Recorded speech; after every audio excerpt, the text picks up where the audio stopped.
जय माता दी, जय मां कामाख्या। Devradha trust, Satyavani channel.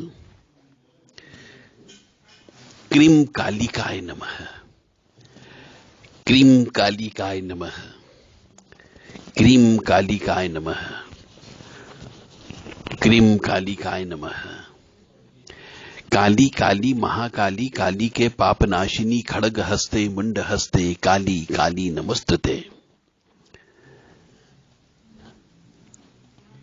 शमशान से ही तंत्र प्रारंभ होता है और शमशान में ही तंत्र समाप्त होता है। तंत्र का आदि और अंत दोनों शमशान से है। ओम होम काली महाकाली किलकिले फट, ओम होम काली महाकाली किलकिले फट, काली काली महाकाली काली के परमेश्वरी, सर्वानंद करी देवी नारायणी नमोस्तुते। तंत्र के विषय में बहुत ज्यादा गलत प्रचार प्रसार आज की तारीख में हो गया, क्योंकि तंत्र में कोई वास्तव में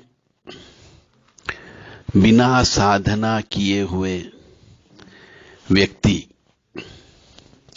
तंत्र का प्रचार प्रसार कर रहे हैं, जिनको तंत्र की एबीसीडी भी सही से नहीं मालूम है।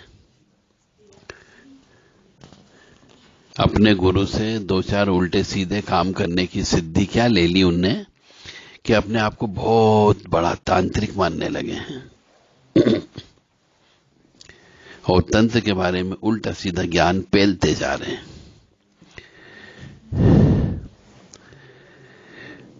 तंत्र के विषय में नॉर्मली ऐसे विचार हैं मनुष्यों की कि तंत्र का उद्देश्य किसी का मारण करने के लिए होता है, किसी का वशीकरण करने के लिए होता है, किसी को बस में करने के लिए होता है, किसी को उच्चाटन करने के लिए होता है। यह विचार, ऐसे धारणा जो है, ये मनुष्यों के दिल दिमाग में चिपक गई कि तंत्र यानी कि मारने वाला आदमी, तांत्रिक यानी वशीकरण करने वाला आदमी। ऐसी धारणा उन मनुष्यों के द्वारा YouTube के माध्यम से फैला दी गई। तो मनुष्य जो सही तांत्रिक है सबसे डरने लगा है। और तंत्र का काम ही ये है कि लोगों के मन में बिठा दिया गया कि तांत्रिक यानी कि मारण मोहन उच्चाटन वशीकरण करने वाला व्यक्ति, जबकि वस्तुतः ऐसी बात नहीं है। जो जीवन की तंत्र की सच्चाई है वो हम बता रहे हैं कि तंत्र का मतलब है इस शरीर के अंदर जो आत्मा है, उस आत्मा की मोक्ष प्राप्ति का उपाय है तंत्र। यानी कि आप वेदों के माध्यम से इतनी जल्दी मोक्ष प्राप्त नहीं कर सकते जितने आप तंत्र के माध्यम से प्राप्त कर सकते हो।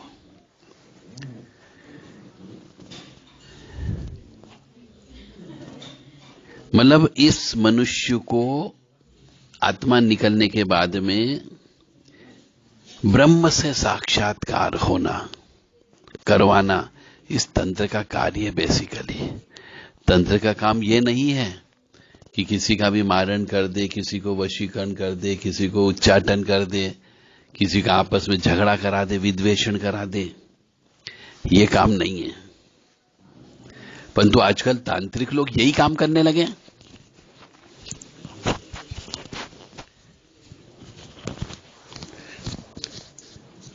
इसकी वजह से तंत्र बदनाम हो गया। तंत्र की गहराई में यदि हम जाएंगे तो तंत्र में एक त्रिकोण और षटकोण और एक गोल घेरा अधिकतर बनाया जाता है। कोई भी तांत्रिक काम करते हैं तो पहले त्रिकोण बनता है, फिर षटकोण बनाया जाता है और फिर गोल घेरा बनाया जाता है। और त्रिकोण जो बनता है उसके मध्य में भी एक बिंदु होता है, वह ब्रह्म का मूल स्थान होता है। त्रिकोण की जो 3 रेखाएं खींची जाती है उसे वामा रेखा, ज्येष्ठा रेखा, रौद्री रेखा, यानी कि 3 रेखा 3 हमारे जो सत, रज और तम की घोतक है, और उन त्रिगुणों के संयोजन से ही सृष्टि का निर्माण होता है, जिसे हम षटकोण कहते हैं। तो जो 6 रेखा है षटकोण, वह जीव की या आत्मा की 6 अवस्थाओं को दिखाती है। सृष्टि, स्थिति, संहार, निग्रह, अनुग्रह, निग्रह अनुग्रह, ये 6 अवस्थाएं होती हैं। तो सृष्टि, स्थिति एवं संहार की अवस्थाएं संसार में हम देखते ही रहते हैं। तो मृत्यु के बाद जो आत्मा होती है वह अंतरिक्ष में विचरण करती है। यह निग्रह अवस्था को प्राप्त कराता है। अब आत्मा जब अपने तपोबल के आधार पर ईश्वर के समीप पहुंचती है तो अनुग्रह अवस्था को प्राप्त कर लेती है वो। और जब आत्मा जब प्रभु के सालोक व समीप को त्याग कर जब ब्रह्म में लीन होकर ब्रह्म समान अवस्था को प्राप्त कर स्वेच्छा से सृष्टि का सृजन करने लगती है, चाहे जब अपना अंश अवतार लेकर पुनः स्वेच्छा से अपने ब्रह्म भाव को प्राप्त करे, यही निग्रह अनुग्रह अवस्था है। मतलब बहुत गहराई से सोचना पड़ेगा कि तंत्र वास्तव में है क्या। अतः तंत्र का मुख्य उद्देश्य है इस आत्मा को ब्रह्ममय बनाने का मार्ग है। हो सकता है बहुत से मनुष्यों को अब ये चीज समझ में नहीं आई होगी। अब हम इसको और विस्तार से बताते हैं। विस्तार से बताएंगे तभी समझ में आएगी कि तंत्र में पहले तो एक त्रिभुज बनाया जाता है, उस त्रिभुज के बीच में एक बिंदी रखी जाती है, उसके बाद एक षटकोण बनता है, उसके बाद एक वृत्ताकार यानी एक गोल घेरा बनता है। यह तंत्र का नियम है। एक तंत्र का जो चित्र बनता है, काली मां का कह लीजिए, आदिशक्ति का कह लीजिए, उसके चित्र का यह वर्णन है बेसिकली। तो उस चित्र में जो मूल बिंदु है वह तो ब्रह्म हो गया, ब्रह्म स्थान, ये तो सबको मालूम है। उसी में जाकर के इस आत्मा को मिलना है। अब हम त्रिभुज बनाते हैं तो उसमें सत्व, रज और तम ये 3 रेखा होती है। और जब षटकोण की ओर आगे बढ़ते हैं तो उसमें सृष्टि, स्थिति और संहार, ये 3 तो हम देखते ही हैं। सृष्टि भी देखते हैं, स्थिति भी देखते हैं, संहार भी देखते हैं। परंतु जो आगे के 3 है, निग्रह अनुग्रह और निग्रह अनुग्रह, ये थोड़ी उच्च किस्म की चीज होती है। कोई बात नहीं। तो जैसे जैसे मनुष्य अपनी साधना के बल पर तंत्र शक्ति के माध्यम से उस ब्रह्म पद को, मतलब इस आत्मा को मोक्ष के द्वार पर ले जाता है, यह तांत्रिक का उद्देश्य होता है। तंत्र का उद्देश्य बेसिकली कलयुग में विशेष तौर से तंत्र के माध्यम से, यानी बीज मंत्रों के माध्यम से ही आप ईश्वर को प्राप्त कर सकते हो। ऐसा बहुत सारे पुराणों में और शास्त्रों में लिखा हुआ है।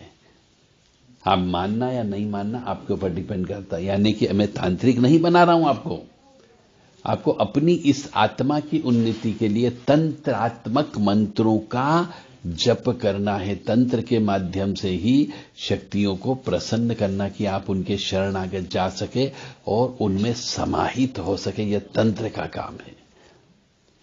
तंत्र के माध्यम से जो छुटभइये होते हैं, जिनके घर की रोजी रोटी तंत्र के माध्यम से चलती है, उनके लिए मैं बता रहा हूं कि तंत्र से किसी का नुकसान नहीं करना चाहिए। यदि प्रकृति के खिलाफ जाओगे तो प्रकृति आपके खिलाफ अवश्य जाएगी। जय माता दी।